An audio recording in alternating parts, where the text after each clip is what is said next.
பார்க்கும்போது ஒரு விஷயம் மட்டும் கிளியரா தெரியுது. ராஜாவும் ராணியுமே ரொம்ப பாவமா தான் இருக்காங்க. ஒரு பக்கம் ராஜா இருக்கார்ல ராணுவ, அவரு வந்து பார்த்தீங்கன்னா பல்லக்குல ஏறுன்னு பாய்ஸ் டீம் சொன்னா ஏறிறாரு. இல்ல இறங்குன்னு சொன்னா இறங்கிடுறாரு.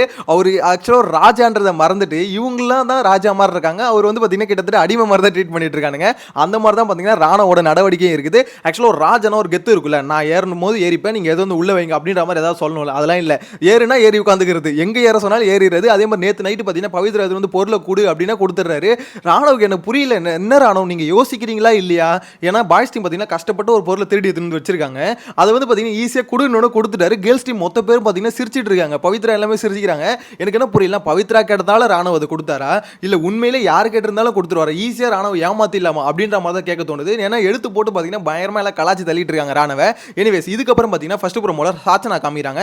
சாச்சனாவை பார்க்கும்போது அவங்க ரொம்ப கவலையில் இருக்காங்க அப்படின்ற மாதிரி தெரியுது. ஏன்னா நேற்று நைட்டு பார்த்தீங்கன்னா இது ஜெஃப்ரி கூடயும் முத்துக்குமரன் கூட எல்லாரும் கூட சண்டை போட்டுருந்தாங்க. இந்த மாதிரி என்னை போட்டு எல்லாருமே கலாய்க்கிறீங்க, என்ன ஒரு ராணியாவே மதிக்க மாட்டீங்க அப்படின்னு. ஸோ அந்த வெக்ஸில் பார்த்தீங்கன்னா இப்போ வரையும் உட்காந்துருக்காங்க. நம்மளை ராணியை எப்படியாவது ஏற்றுக்க வைக்கணும் அப்படின்றத அவங்க ஒரே இன்டென்ஷன். ஆனால் இந்த பக்கத்தில் இருக்க எவனுக்குமே பார்த்தீங்கன்னா அவங்க ஒரு ராணியாவே ட்ரீட் பண்ண மாட்டானுங்க. அது உண்மைதான். ஆக்சுவலாக அவங்க இந்த பக்கத்தில் பாய்ஸ் டீம் என்ன சொல்கிறாங்கன்னா, இப்போ நீங்கள் என்ன கலாய்க்கிறீங்களா, எங்கள் ராஜாவை கலாய்க்கிறீங்களா, அக்செப்ட் பண்ணிக்கிறோம், அதே மாதிரி நாங்கள் உங்களை கலாய்ச்சி அக்செப்ட் பண்ணிக்கோங்க அப்படின்ற மாதிரி சொல்கிறாங்க.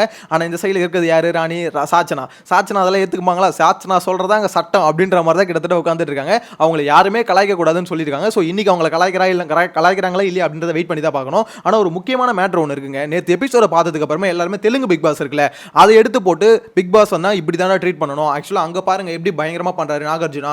அவர் வந்து பார்த்தீங்கன்னா ஒரு இது சுத்தி மாதிரி ஒன்று எடுத்துட்டு வந்து பார்த்தீங்கன்னா அவங்க சொன்ன வேர்ட்ஸ் இருக்குல்ல, அதாவது ஒரு வார்த்தையும் தப்பான வார்த்தை இருக்குல்ல, அது சொல்லி பார்த்தீங்கன்னா ஒவ்வொருத்தர் ஃபோட்டோவும் உடைக்கிறாரு. ஸோ இதுதான் பார்த்தீங்கன்னா இங்கே வந்து தமிழ் பிக் பாஸ்ல பண்ணணும். ஆனால் விஜய் சேதுபதி அதை பண்ண மாட்டாரு. பிக் பாஸ்னா இப்படி தான் இருக்கணும், டெரரா இருக்கணும். இந்த வீக்கெண்டான எபிசோடு பார்த்து எல்லாருமே பயப்படணும், ஒவ்வொரு வார்த்தை ஓடுறதுக்கு எல்லாரும் பயப்படணும். தயவு செஞ்சு தெலுங்கு பிக் பாஸை பார்த்து கற்றுக்கோங்கடா அப்படின்ற மாதிரி பார்த்தீங்கன்னா எடுத்து அந்த வீடியோஸ் எடுத்து போட்டு பயங்கரமாக ட்ரெண்ட் பண்ணிட்டு இருக்காங்க. எனக்கு என்னமோ அது ஓகேன்னு தான் தோணுது. ஏன்னா உண்மையிலே பார்த்தீங்கன்னா ஒரு பயம் வரணும். ஆக்சுவலாக விஜய் சேதுபதி கிட்ட அதுதான் நம்ம எதிர்பார்க்குறோம். அவரும் சில வாரம் பண்ணுறதுக்கு ட்ரை பண்ணுறாரு, பயமுறுத்த ட்ரை பண்ணுறாரு. ஆனால் அந்த அளவுக்கு எஃபெக்டிவாக இல்லையோ அப்படின்ற மாதிரி தோணுது. ஏன்னா அங்கே தெலுங்கு பிக் பாஸ் உண்மையிலே சூப்பராக இருக்குங்க. அந்த கிளிப்பிங்ஸை பார்க்க சொல்ல நல்லா இருக்கு. ஏன்னா நாகார்ஜுனாவை பார்க்கும்போதே ஓகே இவரை பார்த்தா ஒரு பயம் வரும்டா அப்படின்ற மாதிரி பார்த்தீங்கன்னா ஒரு டெரரான ஒரு பிஜிஎம்லாம் போட்டு ஆக்சுவலாக அந்த பிஜிஎம் வந்து சூட் ஆகுது. இப்போ வீக்கெண்ட் எபிசோடான விஜய் சேதுபதி ஒரு மாதிரி பிஜிஎம் போடுவாங்கல்ல ஃபர்ஸ்ட் ப்ரோமோக்கு. ஸோ அந்த ப்ரோமோவுக்கு அந்த பிஜிஎம் போடும்போது என்னடா அவர் பேசுறது சப்பையாக வந்து உப்பு சப்பு இல்லாமல் பேசிட்டு போகிறார், இதுக்கு ஏன்டா இந்த பிஜிஎம் அப்படின்ற மாதிரி தான் தோணும். ஆனால் அந்த இடத்துல நாகார்ஜுனா வரும்போது அந்த பிஜிஎம் போடும்போது உண்மையிலே பயங்கர மாசாக தான் இருக்குது. எனக்கு என்னமோ தமிழ் பிக் பாஸ் அந்த மாதிரி கொண்டு போனால் பெட்டராக இருக்கும் அப்படின்ற மாதிரி தான் தோணுது.